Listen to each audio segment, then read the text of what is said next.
Buenos días, mis queridos estudiantes. Vamos a hacer un recordatorio, un repaso de lo que vimos durante el primer semestre en la unidad de descubrimiento y conquista de América y de Chile, ¿cierto? En el eje de historia. Para ello, vamos a ver algunas imágenes y vamos a hacer este recordatorio, este enlace entre las distintas ideas que analizamos y aprendimos durante este semestre. Ustedes en cuarto básico aprendieron acerca de mayas, aztecas e incas. Y al iniciar este 2020 alcanzamos a recordar esos aprendizajes. En años anteriores, en segundo básico, habían aprendido acerca de los pueblos originarios de Chile. Entonces, sabemos muy bien que América existía, tenía vida y tenía cultura antes de la llegada de los españoles. Sin embargo, para esta unidad, y en este año en particular, nos corresponde tomar como punto de partida los viajes de Colón. Colón hace estos viajes, ¿cierto?, donde descubre, según la nomenclatura oficial, formal que se usaba, este nuevo continente. Hoy día se habla del término encuentro entre dos mundos, ¿cierto? Encuentro entre europeos y americanos. Colón hace estos viajes patrocinado por los reyes de España. Y el objetivo de él en este proyecto era viajar hacia Occidente, pero en busca de una ruta alternativa hacia Oriente. Colón estaba convencido de que el planeta era esférico, y tenía razón. Entonces él planteaba que viajando hacia Occidente iba a llegar hasta las Indias en esta ruta alternativa, porque las rutas tradicionales se encontraban bloqueadas, ¿cierto? Con lo que no contaba Colón era con encontrarse con un continente del que ellos, los europeos, no tenían conocimiento. De hecho, Colón muere creyendo que había llegado a Indias Orientales. Y a pesar esto de haber alcanzado a completar 4 viajes en total. Aquí estamos viendo, ¿cierto?, en las imágenes, los 4 viajes que alcanza a realizar Colón. El primero, probablemente el más importante, donde se encuentra con este territorio, él siempre creyendo que había llegado a la parte oriental de las Indias que él buscaba, y a partir de su segundo viaje ya no será el único que viaje a este territorio utilizando esta ruta, van a haber otras expediciones más de europeos, de portugueses y de españoles principalmente, que empiezan a viajar a este territorio a la par de Colón. Son 4 viajes los que hace Colón en total. En el último viaje regresa a España desconociendo que no se trataba de lo que él creía, ¿cierto?, de estas Indias orientales, sino siempre creyendo que era así, sin saber que era un territorio absolutamente desconocido para Europa y para el mundo conocido en esa época, lo que se había encontrado, ¿cierto? La primera colonia española, entonces, se instala en la isla precisamente llamada La Española, correspondiente hoy día a Haití y República Dominicana. Desde allí se extiende la colonización primero en el Caribe, ¿cierto? Vamos a avanzar un poco más, unos 20 años en el tiempo, hasta la expedición de Hernán Cortés, quien sale desde Cuba hacia el occidente, ¿cierto? Es decir, hacia el continente, llega primero a la península de Yucatán, allí se encuentra con un náufrago de una anterior expedición, y él cumplirá el rol de intérprete de Cortés con los mayas. Algún tiempo después, continuando hacia el norte, él llegará, Cortés, a la capital del Imperio Azteca, a Tenochtitlán, donde en ese momento gobierna Moctezuma. Este Tlatoani era muy apegado a la religión y creía firmemente en una antigua profecía que decía que uno de sus dioses, Quetzalcóatl, volvería desde el mar. Entonces, cuando llega Cortés a sus territorios, él en un primer momento pensó que se trataba precisamente de Quetzalcóatl. Y lo recibió muy bien, ¿cierto? Con una bienvenida muy amable. Cuando ya él se dio cuenta, tiempo después, de la verdad, lamentablemente para él, para Moctezuma, era demasiado tarde. Como es un resumen, vamos a ir avanzando, ¿cierto? Ustedes los detalles ya los conocen, ya los estudiamos profusamente durante la unidad. Moctezuma muere. Y luego de una serie de eventos, Cortés logra consolidar la conquista del imperio azteca o mexica en 1521. Avanzamos nuevamente en el tiempo y también geográficamente, ¿cierto? Avanzaremos en el tiempo un poco más de una década y geográficamente vamos a avanzar hacia el sur,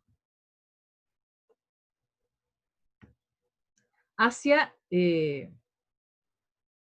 Perú, el actual territorio de Perú. Desde Panamá fue desde donde partió Francisco Pizarro, acompañado por Diego de Almagro, llegando al territorio inca. Cuando llegan, precisamente estaba terminando una guerra interna entre los incas, ¿cierto? Entre Atahualpa y su hermano Huáscar. Es Atahualpa el que termina ganando esta disputa interna por ser, cada uno deseaba ser la máxima autoridad del imperio, a la muerte de su padre. Decíamos que Atahualpa gana esta disputa interna, ¿cierto? Pero va a ser secuestrado por los españoles. Y a pesar de ser él mismo quien paga su propio rescate, se le dará muerte, finalmente.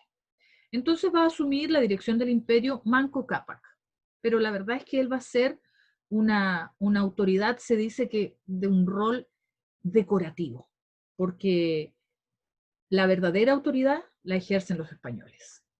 El interés que nosotros fijamos en el descubrimiento y conquista, más bien del imperio que hoy en día corresponde a Perú, del imperio inca, es porque es de allí de donde saldrán las expediciones hacia nuestro territorio, puesto que Almagro no estaba conforme con su fortuna en Perú como segunda autoridad después de Francisco Pizarro, entonces decide avanzar hacia el sur y parte en 1535, y esa era la imagen que adelantábamos, ¿cierto? Él, Diego de Almagro, logra conformar una hueste muy importante, ¿eh? Cerca de 500 soldados y más de 5.000 yanaconas. Pero el viaje que realiza, como se ve aquí, desde el Cusco hacia lo que hoy día es nuestro territorio nacional, lo realiza por la cordillera. Entonces va a ser un viaje muy complejo. Son cientos de hombres los que murieron de hambre y de frío por las condiciones de la cordillera. Almagro llega finalmente hasta el valle del río Aconcagua, pero una vez allí instalado se encuentra con la beligerancia indígena, un ataque. Entonces, él empieza a sopesar todo lo que le había costado llegar hasta acá, la beligerancia indígena, y que además no se había encontrado con las riquezas que él esperaba encontrarse, entonces decide regresar a Perú. Obviamente, la ruta que él había escogido para llegar a este territorio no fue satisfactoria para nada, al contrario. Entonces él decide regresar a Perú por una ruta diferente, que será a través del desierto de Atacama. La verdad es que tampoco le fue bien por allí. Entonces, al regresar a Perú, él tendrá para el territorio al sur, ubicado al sur de Perú, solamente comentarios nefastos. No tenían las riquezas que él esperaba, muy difícil acceso, murieron muchas personas pertenecientes a su hueste mientras viajaban, y además se encuentra con unos indígenas rebeldes, beligerantes. Entonces no valía la pena este territorio, a juicio de Diego de Almagro y de acuerdo a lo que él comenta una vez llegado a Perú. Y a pesar de estos comentarios nefastos, que eran famosos, escuchados por distintas personas pertenecientes a los españoles ya radicados en Perú, habrá un hidalgo que querrá viajar a estos territorios. Y será don Pedro de Valdivia.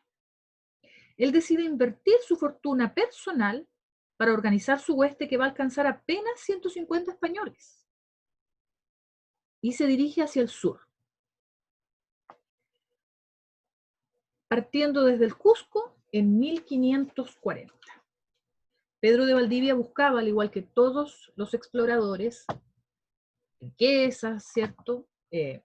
Conquistar nuevos territorios en favor de la corona española, pero por sobre todo Valdivia lo que buscaba era un reconocimiento personal, pasar a la historia. Y su sueño era conectar el continente con el estrecho de Magallanes, que él sabía que ya había sido, para esa fecha ya había sido descubierto, explorado, atravesado por Hernando de Magallanes en su expedición, en su exploración alrededor del mundo. Entonces ese es el sueño último, el fin último de Pedro de Valdivia. Entonces se viene hacia estos territorios al sur del Perú y se viene por la ruta del desierto. En el camino se le van agregando hombres a su hueste y por eso alcanza los 150. Él partió con un poco más de una decena de hombres y yanaconas, indígenas sirvientes. Llega finalmente el 12 de febrero de 1541 a los pies del cerro llamado por los indígenas Huelén, al que él va a rebautizar como el Cerro Santa Lucía, y va a fundar la ciudad de Santiago del Nuevo Extremo, en honor al apóstol Santiago, patrono de los conquistadores españoles, y en honor de su ciudad, o de su ciudad natal, ubicada en Nueva Extremadura. Van a ser varias vicisitudes las que va a pasar Valdivia, ¿cierto? Y que vamos a estudiar detalladamente, vamos a continuar estudiando detalladamente en historia. Por ahora vamos a quedar hasta aquí. Espero que se interesen en continuar en el estudio de los detalles que vienen a continuación y de la consolidación ya de un país llamado Chile, que en ese momento, por supuesto, va a depender absolutamente de la corona española y va a tener el rango de, por una parte, la gobernación de Chile desde el punto de vista civil, pero va a ser una capitanía desde el punto de vista militar, porque se considerará por parte de la corona española que los indígenas están en un permanente estado de belicosidad, de beligerancia, y que